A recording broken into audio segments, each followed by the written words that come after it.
Visit talaga tong driver ko. Di na naman pumasok. Wala tuloy akong service. Tatanggalin ko na talaga yun. Asan kaya si Kim? Iya, O Kim, ba't hindi ka nakakotse? visit kasi tong driver ko eh. Di na naman pumasok. Ah, ganun ba? Sige Kim, mag-commute na lang tayo. Eh ano pa bang magagawa natin? Eh di magko-commute talaga tayo. Tara na, mag-commute na lang tayo habang wala pa ako nahanap na bagong driver.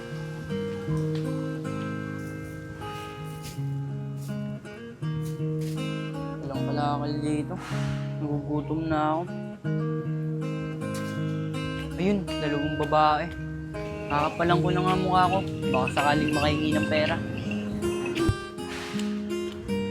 Mga miss, baka pwede po makahingi ng pera. Hindi pa po kasi ako kumakain eh. Ang laki-laki mo na. Bakit hindi ka maghanap ng trabaho para mabuhay mo yung sarili mo? Hindi yung umaasa ka sa hingi. Iya, tara na. Saka ang baho-baho mo. O kuya, 100 no? Pangkain mo. Ate, salamat po ah. Buti ka pa, naiintindihan mo yung mga kagaya ko. Pagpalain ka sana ng Panginoon.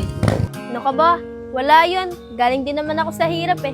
O paano? Dito na ako ah. Baka kasi maliit kami sa trabaho. Iya, tara na. Anong oras na? Sige Kim.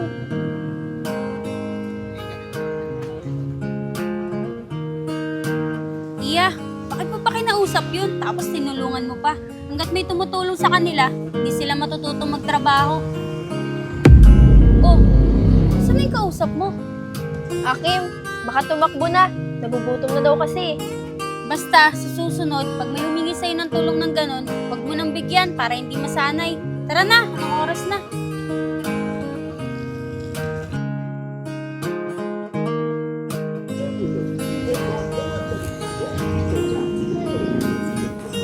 Iya, siguro, 2 linggo na lang, matatapos na yung project natin dito.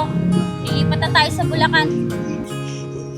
Siya nga pala, ilan na lang yung mga tauhan natin na nagtatrabaho dyan. Ah Kim, 2 na lang. Si Negro tsaka si Junel. Yung iba, nandun na sa Bulacan. Okay, good. Para 2 na lang yung papasahuri natin. Kim, bibigyan ko ba ng bonus yung 2 pag natapos na tayo dito? Anong bonus? Eh, sapat naman na yung sinasahod nila. Bakit mo pa kailangan bigyan ng bonus? Sige Kim, ikaw bahala. Tara na, mag-lunch muna tayo. Anong oras na? Sige.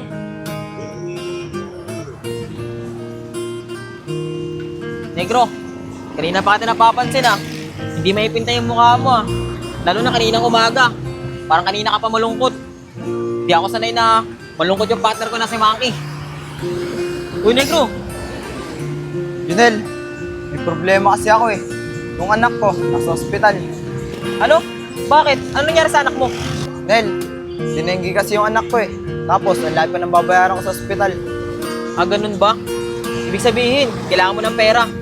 Ganto na lang, Negro. Panghiram ka na lang kay Madam. Nel, nahihiya kasi ako lumapit kay Madam eh. Pero tingin mo, papayaramin kaya ako ni Madam? Negro, di ko rin alam eh.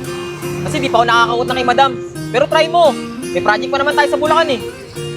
Nel, bahala na. Kakapalan ko na lang yung mukha ko dahil nasa ospital yung anak ko. Sige, next. Mamaya naman eh, pupuntahin si Madam dito eh. Tara, kumain na muna tayo. Tara. Tara, kumain no? Negro, si Madam oh. Tara, kausapin na natin siya. Sige Nel, tara. Sana mapayaram ako ni Madam hanggang maaga pa. Tara.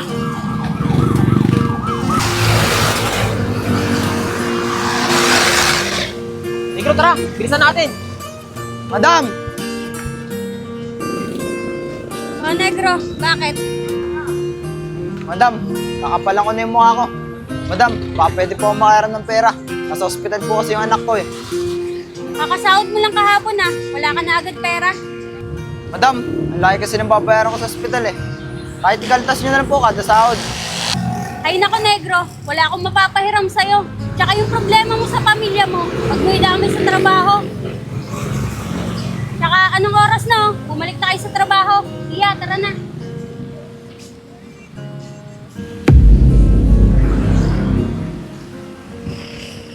Negro, akala ko, tatrabaho lang masukot niya si Madam.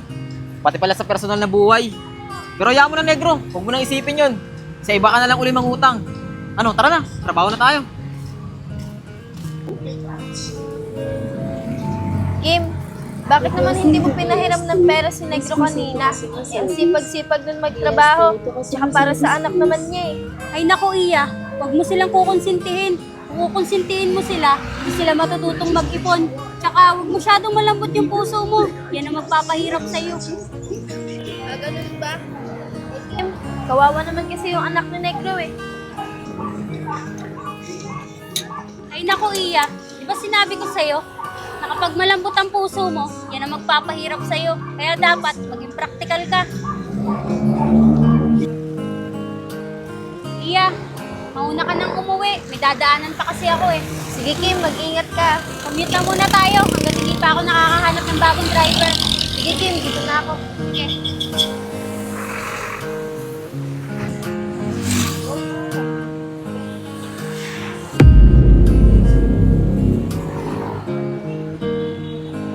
Oh, ikaw yung kanina nanghihingi ng pera. Sinusundan mo ba ako? Gusto mo tumawag ako ng pulis? Miss, kalma ka lang. May gusto lang akong sabihin sa'yo. Ang kayamanan mo, hindi mo madadala sa langit. Tandaan mo yan. Sino ka ba para pagsabihan ako ng ganyan? Porket di kita binigyan ng pera? Sa tingin mo, mauuto mo ako? Tsaka wala akong panahon sa'yo. Diyan ka na. O miss, sandali lang. Miss, mag-iingat ka. Baka kasi maaksidente ka. Whatever. Bakit kaya ganun yung magsalita? Nakakatakot naman. Oh, asa na si Kuya? Weird naman. Pakalis na nga. Tara next, merienda muna tayo. Kahit tinapay lang. Nel, ay si madam oh. Tatry ko ulit mangiram kay madam. Baka sakaling pahiramin ako. Sige next, subukan mo. Baka maawa na sa'yo si madam. Tara. Negro, si madam, nasagasaan. Tara. Tara, Nel. Madam! Madam! Negro, tumawag ka ng ambulansya para masugod na si madam sa ospital. Bilisan Sige, mo! wait lang. Madam!